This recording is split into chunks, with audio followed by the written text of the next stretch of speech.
Welcome to another exciting episode of Coffee with Convery. Today, we're sitting down with Brandon Lapointe, a recent graduate from the Sheridan's College Pilon School of Business. Brandon has completed his Bachelor of Business Administration with a focus in human resources, bringing a fantastic journey or a fascinating journey from retail to HR. With his unique blend of customer service experience, talent acquisition skills, and creative problem solving, Brandon represents the next generation of HR professionals. So let's dive in and get to know this rising star a little bit more and learn about his journey so far on this field and path to HR. Brandon, welcome to the conversation. Hello. Good to see you, my friend. How are you today? Good to see you too, Brian. It's only been a bit. All right, it has. So let's do a few rapid fire questions first, just to get to know you a bit more and so the audience understands who you are a bit more. What do you think is your superpower? Being able to adapt to about any situations, anything that comes in flexibility. I'll have a story about that actually later, Cool. of having to do that really, really hard, leading to that really hard. Okay, cool. Let's do that. Adaptability is a great superpower. My next question I always ask my guests is an interesting one, and depending on what comes to mind, but what is your favorite smell? I'd probably say campfire overall. Ah, Yeah, I enjoy the outdoors, the smell that comes with it from the campfire and the outdoors itself. yeah, The glow of the fire, it's all just relaxing. yeah, that's nice. And no, that's a great smell. Um, what's the best compliment you've ever received? Um, to quote I guess a lot of people have gotten this one before, but to quote some of my friends, thank you for always being there when I'm needed. Oh, that's great. That's awesome. So you're that dependable, reliable guy and always a good ear to listen to your friends. That's awesome. Good to be Always that try. guy. Always good to be that guy. Favorite go-to snack? Strawberries. Strawberries. That's a good one. Yes. Thinking about school. I know we were talking a bit about school and subjects and things, but what was your favorite subject in school? Philosophy and psychology, actually. Ah, Yeah. really? Well, it all came down to, I guess you could rope it into HR. It's learning about the individual, the standings of our history, why we came to those conclusions, and what we find as a society and what we become as a society. And that in itself focuses on people. That's right. That's right. Awesome. Starting out, we all start somewhere with some sort of job. What was your first job? Okay, so this is actually an interesting one. I was hired by Toyota at a dealership, but I was really young. I was actually, and they hired me on not a specific role. They made up a role for me. I was called a rover. Okay. Basically the entire MO was they didn't have anything specific because I was too young to work there. So they went, okay, if we need anything from anyone, like a second pair of hands, a second little anything, we'll just send him to do it. That was the job. So they Okay. just called me a rover, and I was just specific, just going around, getting tasks from my managers and just doing stuff. I remember staying 2 hours in like a what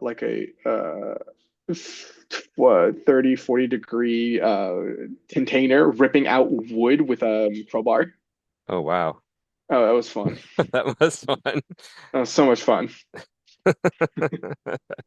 Well, that gave you some real hands-on experience, it sounds like for sure. Literally, yes. Yeah. If you had to pick one word to describe yourself, what would it be? Adaptable. Adaptable. Awesome. All right, so you and I have been talking a bit about, careers and school and HR in general and things like that. And I know you've worked in a bakery, a trampoline park, you've had some experience in HR. How have all these diverse experiences sort of shaped your approach to the idea of human resources? They've helped me understand that like everything is diverse in its perspectives and the needs of the individual and their roles. Um, they're they're everything. They're what define everyone and everything. It taught me how to communicate effectively in changing situations, Hmm. and I've learned that no two HR teams will ever deal with the same situation from any company. The standard requirements vary based on the needs of each employee. So, from a bakery to a trampoline park, one guy isn't going to need more dough or I don't know if he's jumping on a trampoline. But all those needs too, right, correlate to just the diversity. Because even then, there's the individual. How long have they been there? How much work they put into? Is they as good as the other guy? Is it are they get injured? Are they in a dangerous environment? Everything you need to, and that constantly changes based on every single different environment you go to. It's so true. And just having those perspectives and understanding of those different environments is a huge part of being a good person in HR, right? I mean, Yeah, flexibility and understanding any situation because it's all random. Things happen, man. yeah, Things blow up or like blow up in your people's faces, and someone's got to figure it out. If things go wrong, payments may not get scheduled. Someone's got to figure that out. It's crazy. Anything can happen. And it's just like you have to be able to work efficiently and effectively. absolutely. So I know you recently completed your co-op in talent acquisition at Gordon Food Service in Mississauga. From that experience, I'm curious, what was the most surprising thing you learned, uh, and maybe give some insights into what that was like for you. So to emphasize here, because I'm not digging in, GFS is a great place to work. A great learning experience. I learned how important it is not to just ask the basic questions they give you. 'Cause I was a screener, right? And Yeah, I screened resumes, and cold called people, and so they taught me just the questions are there for the so I said just the basics, right. but Yep. the it's still an individual. You need to know more about them to see if they're even a good fit for the company and its culture. Uh, okay, so after gaining some understanding and over like the first what 3 4 weeks. Hmm. And even today, going through hundreds of interviews myself looking for a new job, I've seen how lacking the screening process is. Hmm.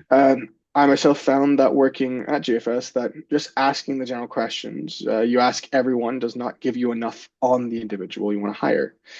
To get better read on someone, you kind of need to, I don't know, lean into stuff they tell you. Every individual always give a little bit more about themselves whenever they're asking questions.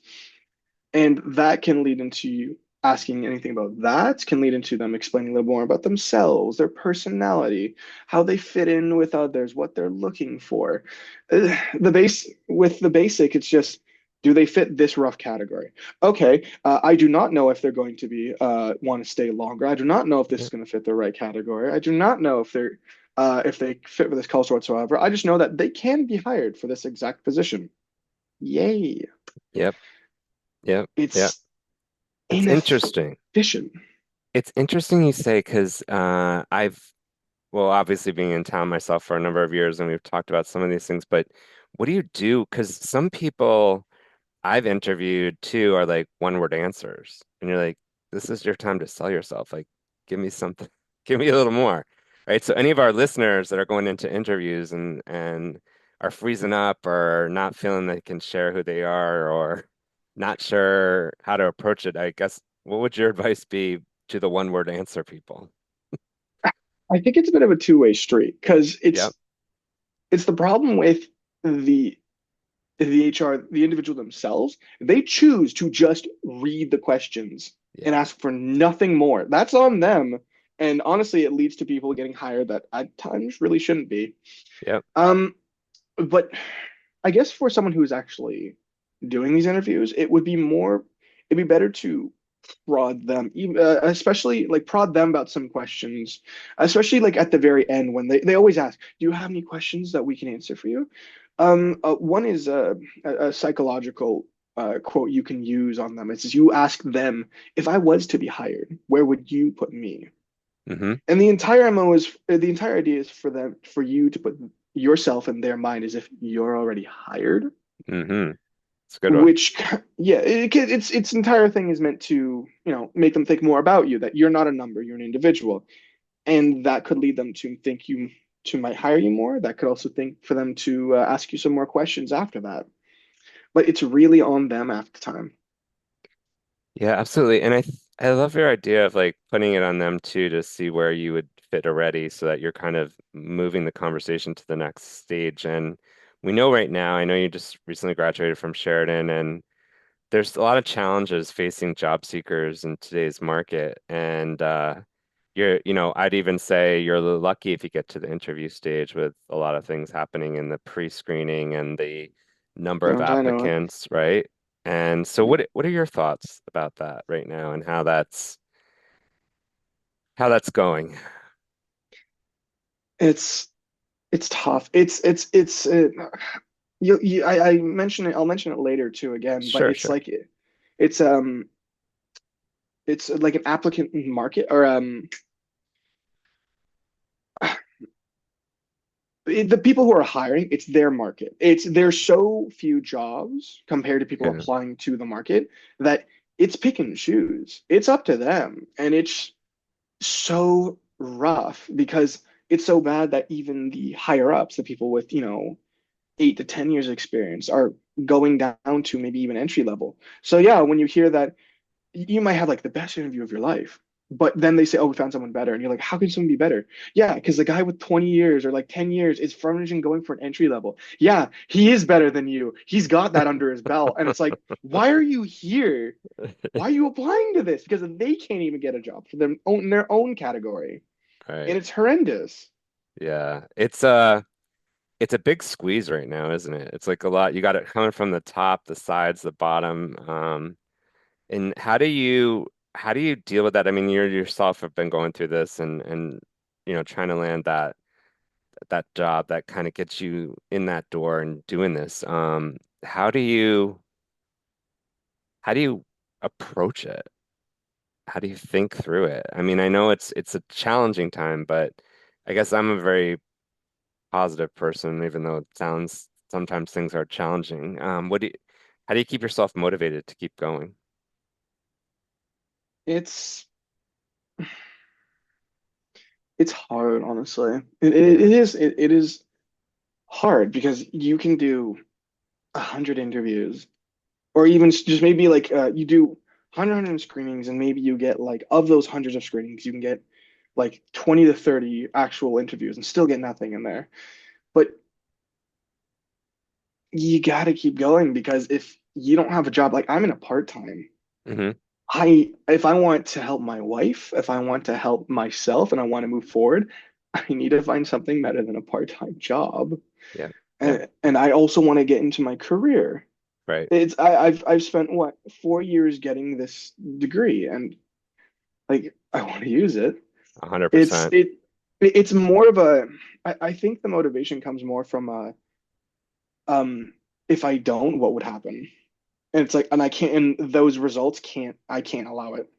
Yeah. And I must, I cannot not keep trying.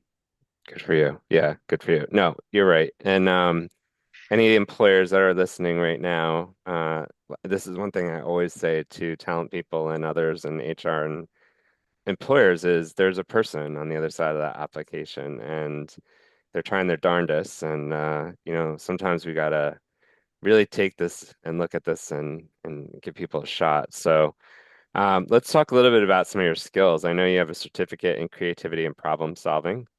Can you Oh share yeah. yeah, can you share Yeah. a little bit about that and how that you've applied those or what that's done? So the certification for creative problem solving, I got that actually, funny enough, by mistake. Ah, So I got that because during my school, I took so many of these creative problem solving courses as like my extracurricular or any of my extra credits okay. that I filled out the category to get a certificate for it. And I was just like, I went in to get my HR and like, oh yeah, you're also getting this. I'm like, okay. So it's the funniest thing to me.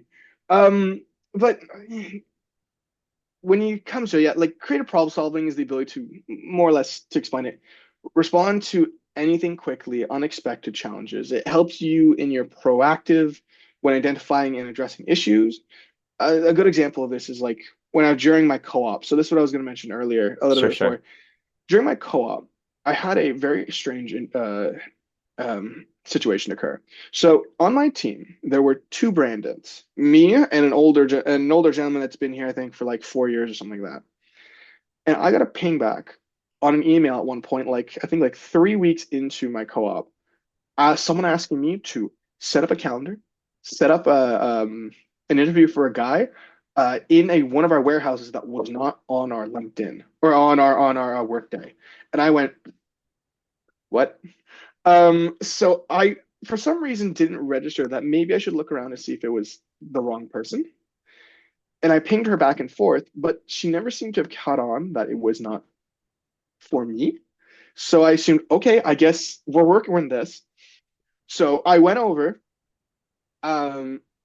to my other coworkers, and again, never some reason. Oh, right, no, I did try to connect with the other Brandon, but Yeah. I think they were away or something like that because I could never get a hold of them until later.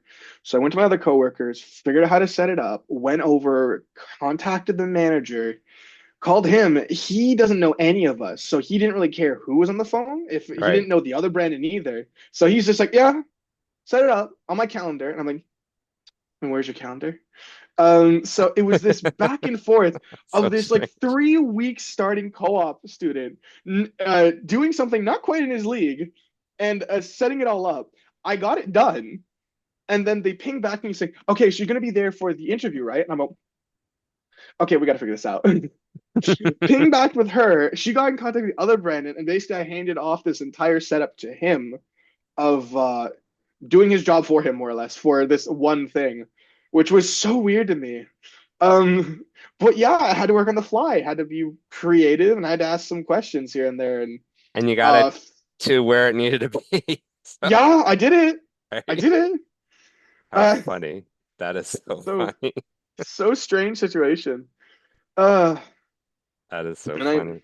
yeah, Oh my but gosh. creative problem solving, you got to That's work with right. it.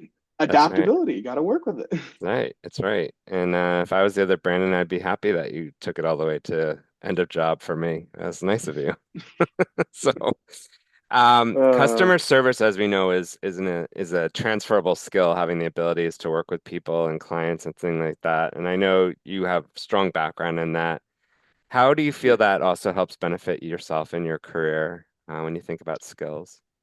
So, my background in customer service provides me with a lot of insights relevant to HR, I would at least think. Yeah. Understanding employees, the wants and needs and fundamentals to HR, the classes and working in those very positions.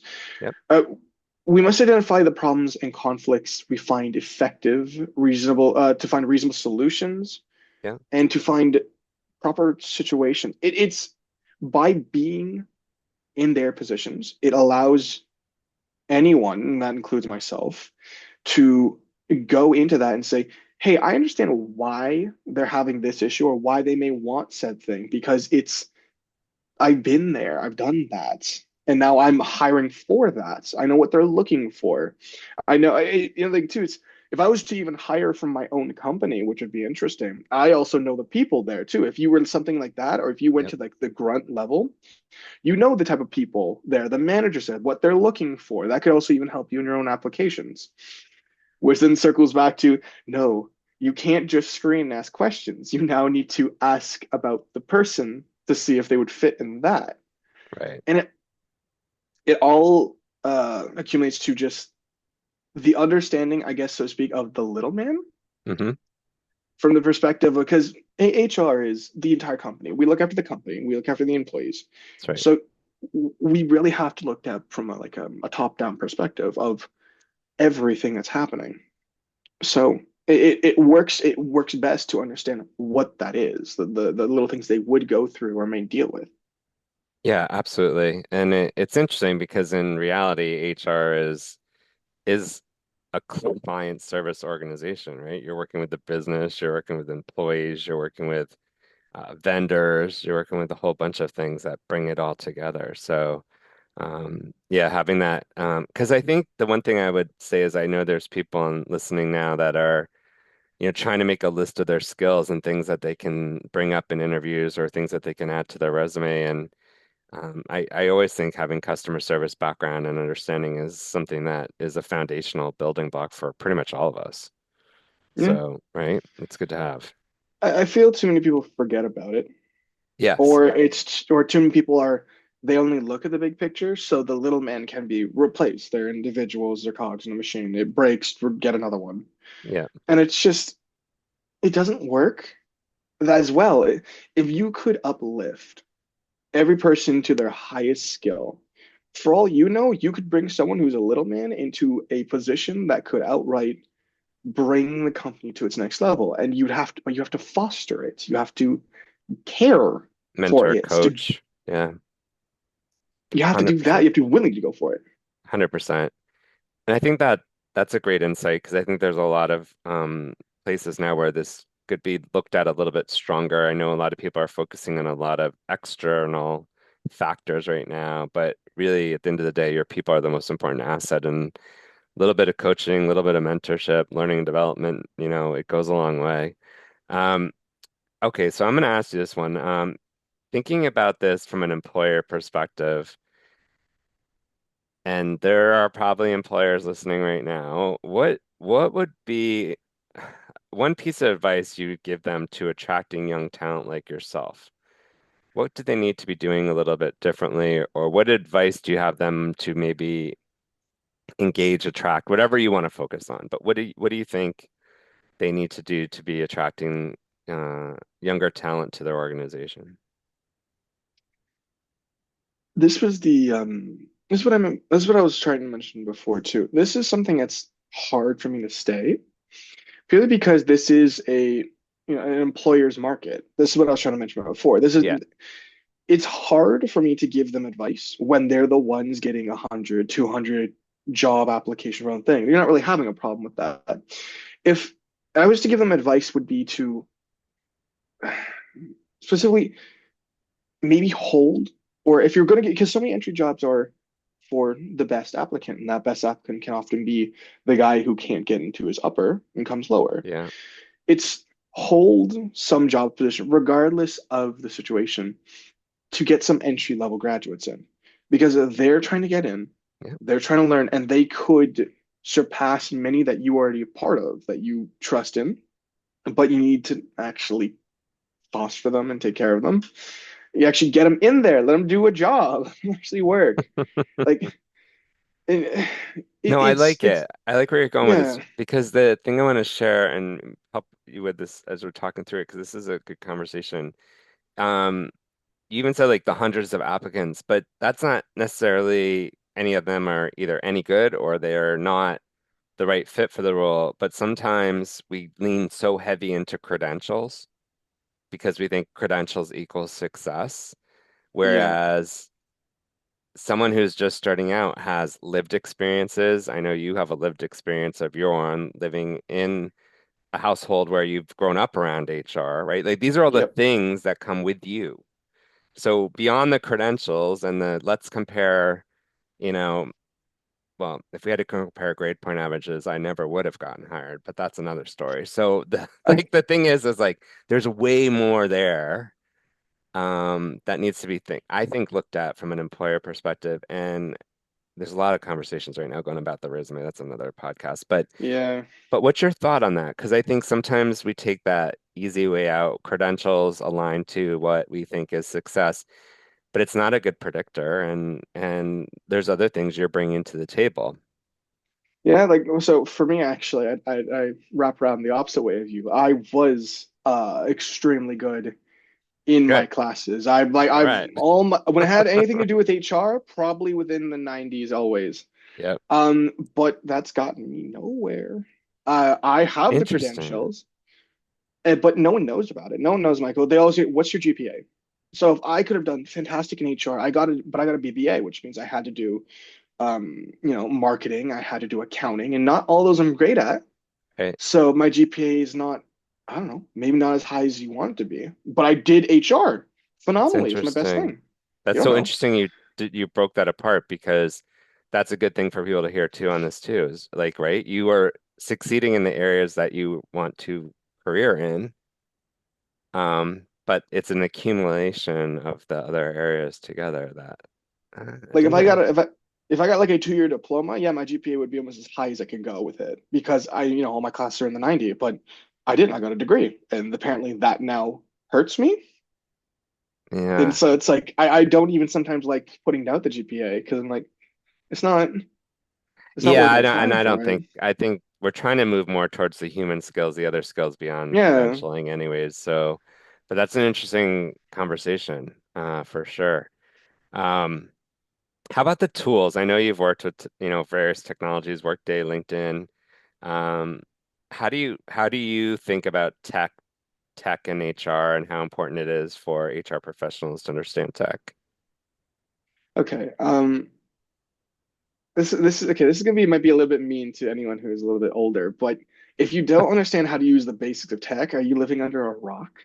Yep, You can, technology is everything in our day and age. And COVID proved that, where we can prove that we don't even need to be in half the time to do the job. We can work from home. yep, So in HR, especially when we're always on a computer, organizations, everything, technology is a must. Even the bare minimum is better than knowing like nothing at all.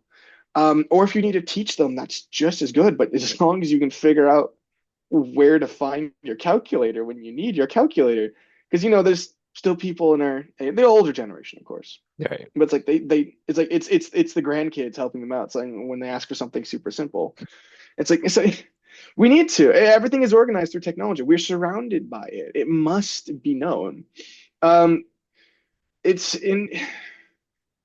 in this job for HR2 especially, we have to work through, depending where you are, you have to work through, pay stubs. You got to Mhm. go through employees, your requisitions if you're doing hiring. You might have like 30 requisitions. I dare you to keep track of the 100 applicants that you get without a computer going through that. And Yeah, it's not going to be fun. no, Um, and so it's like they organize that and that helps you through the process. It's it's a it's a fact of life. That's what it yeah. is. It's a It's a fundamental of it's HR. a You need it. fundamental. There's Yeah. yeah. If anything, it's almost everything needs it. There's almost unless you're in the woods, being a woodsman.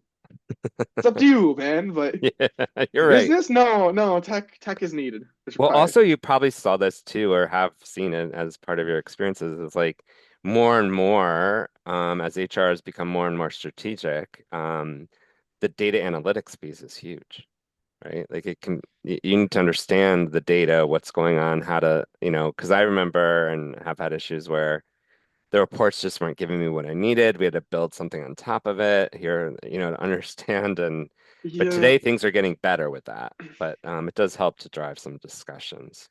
I'm no professional in the analytics scene. All I know is that it's well, at least for HR, because you're going into accounting, analytics are everything, and you're Yeah, working with numbers, you're working like that. But HR has way too much to do with the people. And yeah, just like doing a screening process, just asking questions, analytics roughly do the same thing. But they'll never ask the extra questions that need required to figure out a person. yeah. It's to filter out everything. But especially what comes to those analytics is human error. Um, you know, uh, Certain beliefs of an individual when they're setting it up. So it's a lot with the AIs recently too. Hmm. When you make them, it's like, oh, we're trying to make an AI without bias. But by the very definition of the human making it, they have their own biases. The guy helping him has his own biases. Everything gets influenced. And you open that internet as something new, learning like a child to the internet, and all the nonsense it has will also influence its own understanding of everything. And it's like, it is so unreliable at times. Even no matter how much you adjust it, there's still always that bias by someone who fixed the problem. So you might need to layer it to layer it to layer it to understand for it to understand what you're looking for. Yeah. No, absolutely. I wanted to ask you for yourself, kind of thinking ahead, what's your biggest dream or goal for your career as you try to break into this space of HR? My biggest dream at the moment is I want to become something of an HR leader. Hmm. Being able to work in almost any area of Hmm. HR, with like not no downside, but having basic understanding of everything. Working in recruitment, then working in the learning process, the employee relations, the compensation, benefits, payroll. I want to be a generalist. Yeah. Through that, because I don't know, I guess I always hear that HR is having a problem because we're resumes aren't good anymore, or like resumes just aren't proving enough anymore. Um, People aren't asking enough questions, the wrong type of hiring. I don't know. Maybe I Hmm. could be that voice at some point with enough experience to give you an answer of how do we fix this? Yeah, How do we come with this? I want to become that. I want to be able to make a change good in for you. our HR stage. Yeah, good for you. And, I think curiosity is a big part of that too, right? Like understanding. And I love what you're saying about the HR generalist and like understanding the different dimensions of HR because when people come out looking for jobs, sometimes they're like, I want a job in HR. And it's like, well, where? Like, what do you want to start somewhere? Do you want to? Yeah. Um, but what's your thoughts? Because I find that sometimes the HR space is hard to break into from an entry level perspective because the amount of HR entry level versus like I'm sorry, entry level business analyst or entry level tech person or entry level, there's like a disproportionate amount of opportunities. And, one of the things that I look at is like, well, if the scope to get in is this big, but there's this, how do you, right? Like, I think giving someone a shot, like yourself, at a younger point in your career, could bring in a lot of fresh ideas and perspectives, but I mean, um, I they're can agree to limiting, that. right? I can agree to that. I've been applying for since I got my degree, or I'm actually applying before that, but now dedicated to it, and I'm still not in a job yet. I don't have anything yet, Yeah, but I've gotten the interviews, I've gotten the screenings, and it's just never gone anywhere. uh, It's it's hard. it is hard. But it shouldn't be this hard. And I think one of the things No. we need to really kind of change up here is this conversation. And thank you for sharing your vulnerability about looking and being in this space because more and more people need to be talking about it so that somebody can take some action. So I think that's part of the battle is actually just talking about it and understanding where people are coming from. So hopefully through this conversation, it might inspire someone else to maybe open up another job rec today for you. Let's Hmm. hope, right? Hopefully. So, um, I know we talked about a lot today around HR, about your schooling, about co-op experiences you had. Is there anything that I didn't ask you that you wanted to share? If you're thinking about some of our listeners out there who are trying to figure out, do I go into co-op when I go to school? Should I consider, different things when it comes to my education? Should I live on campus? I don't know. So from your experiences, is there Yeah. anything else that you wanted to talk about that I didn't ask you? The one thing I would recommend is if for anyone who hasn't or is currently in the middle of their co-op, um, if they want to keep you, do not leave. Okay. I made the mistake originally when I was at GFS where they wanted to keep me, but I decided to try full time in school and I shot them down saying I'm going to finish my degree. And now I'm in, and I actually had even my own I had an extra who came with me, another Sheridan student, but they were doing their diploma. And their diploma, by doing a diploma, you're actually allowed to, uh, for some reason, Sheridan does where it allows you where if you're doing your BBA, you cannot do your co-op as your final thing. I do not know why. It is just something you cannot do. But as a diploma, Meaning you you have to can. return to school.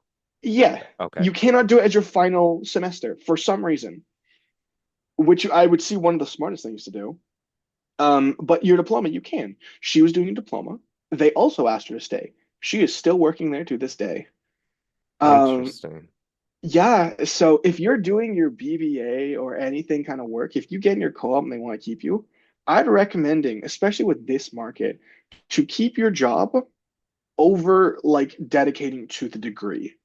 You're in your job. If you complete your degree, but do it more slowly because you have what your this entire degree was what you just succeeded in getting into. That co-op that wanted to hire you, you're now in that what that degree requires. Yeah. Keep it. You get the experience, you get your job, and then eventually you get the degree, which I guess would help you later on if you want to move. But you're there. You're Don't there. leave. Interesting conversation for job seekers, students, but also interesting conversations for universities to consider. the structure sometimes and the mapping to the reality of the world. Because there are programs, I work in a program for a school right now where your co-op is the last thing you do so you can convert to full time. Um, I don't know why and mine didn't do it. It seems like yeah, the smartest option, but yeah, it's an interesting, and this is where I feel like as we break into HR and as we work in HR together someday, like these are some of the things that like need to be really looked at with a microscope because it's the actual rubber on the road with the tire where this is happening, someone's in a job and they should be able to continue so that they don't have to be in a situation where they're, not able to find a job afterwards. But this is a podcast for a whole nother day, and maybe I'll get some schools on here to debate with students about why these things exist. That could be an interesting one I to mean, have. And in all yeah, fairness, right? Because it at the end of the day, you want to make sure you're employable and that you have the skills and you're setting yourself up for success. So, I find some of the hardest things when it comes to school is you ask the question, and then the one part of the school says, "Oh, go to here to figure it out," and you go to them, and they go, "Oh, you need to go higher up," and you go to the higher up, and the higher up goes, "You're not part of my time," and you go in a loop and gain nothing from it altogether, and then the when you either do something wrong, the school goes, "When you just do it the way we told you to," and you went because you never told me how to do it. right. Like I asked, and no one helped. Yeah. So I don't think your problem, unfortunately, is unique. I think there needs to be, well, the ideas of these counselors too, supporting thousands of students. It's It's something, hard. it's hard. It's hard. But It, sometimes even the basic questions can be night and day, and it's like those are sometimes hard to even get an answer out of for yeah, some reason. yeah. Well, maybe that's another podcast. We'll talk about navigating the systems, which Yeah. has been part of this conversation. I think thank you for sharing, because I think the biggest thing about this podcast is helping people to understand that, first of all, you're not alone. People have gone through these experiences. There's opportunities to improve, right? Improve those experiences, but also to help support each other. And hopefully someone today will also be listening to you, Brandon, and understanding where you are and who knows what might come from this conversation. But I want to thank you very much for being a part of this podcast, talking a little bit about your journey, some of the things you've done in HR and some of the organizations you've worked with. There's been a lot of good insights for our listeners. So I want to thank you so much for being a part of it. Well, thank you for inviting me all together, Brian. Absolutely. So for our listeners, if you liked what you heard today, please share this podcast with your network on Spotify. Give us a rating. You can also follow us on Instagram, Coffee with Convery. And for today, have an enjoyable day, and we'll talk to you soon. Thank you.